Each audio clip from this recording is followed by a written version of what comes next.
Hey everybody, welcome to another episode of Eat Me, your noon weekday video stream about marketing, mind control, mayhem, all that normal cult of copy type stuff you've come to know and love. If you like the video, be sure to click follow and like the page so you get updates when we do a new one, or you just show up at noon on weekdays and get another one. This is episode 23, I believe.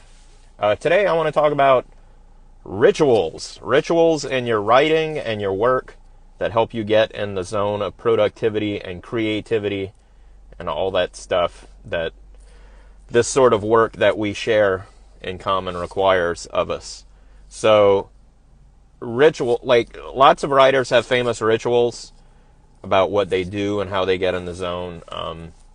Eugene Schwartz has a famous little audio thing that you can find online. I found it years ago, where he talks about how he keeps his desk and how he works according to a timer that he uses a method really similar to the Pomodoro method, where he will work for 33 minutes and 33 seconds and then stop to have a 5-minute break, even if he's in the middle of a sentence, and then after the break he gets right back in to another 33-minute and 33-second work session. He claims, and I agree, I've used this method in the past when I did work for clients, that it eliminates the need for warm-up time. Like, you get in the habit of just picking right back up where you left off after a little break. It's a very good way to work. For those that don't know, the Pomodoro method, I think, is 25 minutes and then a 5-minute break.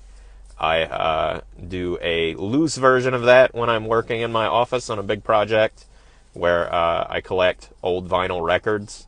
And typically a vinyl record will be between 20 and 26 minutes to a side. So basically when the record stops, take a break, flip it over, start again. That works for me.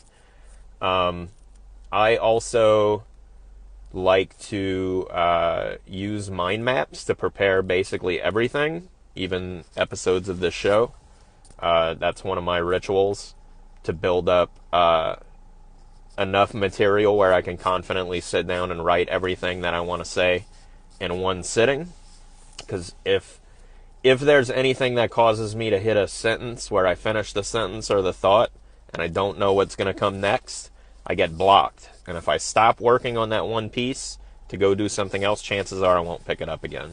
So for me, it's really important to be able to know everything that's going to end up on the page, even if I don't know how I'm going to say it yet, because then that way I can sit down and complete it and not ever have that blocked feeling. That's one of the reasons all of my professional work was built off of using templates, because if I was trying to write it in order as I thought of it, I would get blocked all the time. But I use a template, so that way, when I fill out the template before I get started, I know everything that I'm going to say, everything that's going to come next. And that's worked really well for me. I've talked to writers before that have certain music that they like to use. Like I said, I use music as a timer, but I don't really care what the music is. But some people have told me that the listening to music that has a certain mood that will be reflected in the work that they have to do helps a lot. So that is something I probably would do if I still did client work, sort of listen to the music that is meant to inspire the mood that you're writing to, So if you got to write some angry piece for, like, I don't know, the prepper market or something, maybe listen to some, Insane Clown Posse, I guess.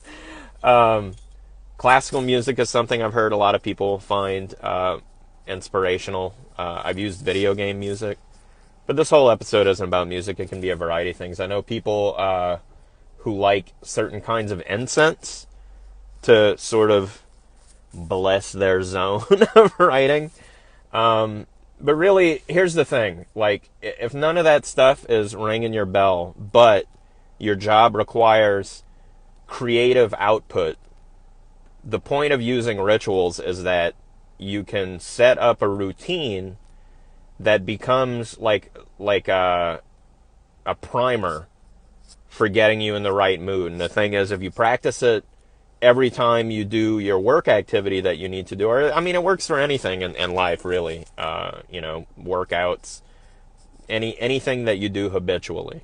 But the idea is you develop this routine and it primes you. So if you do it every time, the times when you are creative and it works really well get sort of locked in, and the priming process helps you get into that zone repeatedly. That's the value of developing these rituals.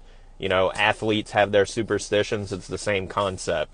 It's sort of getting geared up. I like to think of it as there's a common action movie montage sort of thing. That's a cliche in a lot of movies where, they're getting suited up to go fight the bad guys. So it'll be a montage of like belts getting buckled and gloves getting put on and bandanas getting tied. That's a famous one, with the Rambo, where you see him tying the knot behind his head as part of the "I'm about to go kick some ass" montage. You can sort of think of it like that. It's like firing you up, getting you in the right frame of mind, and the ritual makes it so that your mindset will shift to match what it is that you use that ritual to get ready for, right? So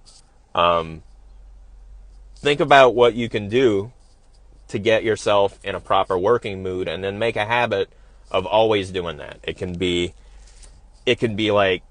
like we said, like a song. It could be, the way that you need something arranged. It could be some particular way that you have to prepare. It could be a lucky hat. It could be anything. But think about developing a ritual that helps you prepare yourself to do the work that you need to do. And I think you'll find that it's very valuable. It'll help you avoid getting blocked. And if you find your little ritual is getting blocked and not working for you, one thing that I've also enjoyed is reading about what other people's rituals and habits and little superstitions about working are, and borrowing theirs just to see what happens. Because that's a fun thing you can do too. Creativity is an infectious disease, and things that other people do that help them may well help you, even if it doesn't work necessarily the exact same way it works for them. For example, I liked Eugene Schwartz's method of writing and adapted it to do my own thing, and I suggest you do the same. What I would love, I've never done this before since I've been doing these videos, but what I would love is if you have any kind of writing ritual or token or habit that you get into, or for work, anything that fits along the lines of what we talked about today. I would love to hear about it in the comments. Leave me one and we'll discuss it. I like to collect these little habits. And of course, if you have any stories about other famous people and their work habits that you'd like to share, for example, Hunter S. Thompson had a very famous essay he wrote about how he works, and it involved lots of shivas and cigarettes, as I recall, as well as other things that, that's his business. Anyways, that's it for today. If you like these shows, I do them every weekday at noon to make it like a little midday lunchtime boost. If your day is lagging a little bit, go have some lunch, come back to work, kick some ass. That's the idea. Every weekday at noon right here on the Cult of Copy PR page. You can join me, Colin Terrio, for more episodes of this. That being said, see you tomorrow. Same place, same channel. Thanks for joining me. If you like this, be sure and like the page and click follow and all that stuff so you can get bothered by me when I want to do another one of these. That's it, guys. Thank you so much. See you tomorrow. I look forward to seeing any of the rituals that you want to share with me below. I would love to hear about them. Thank you. Bye-bye.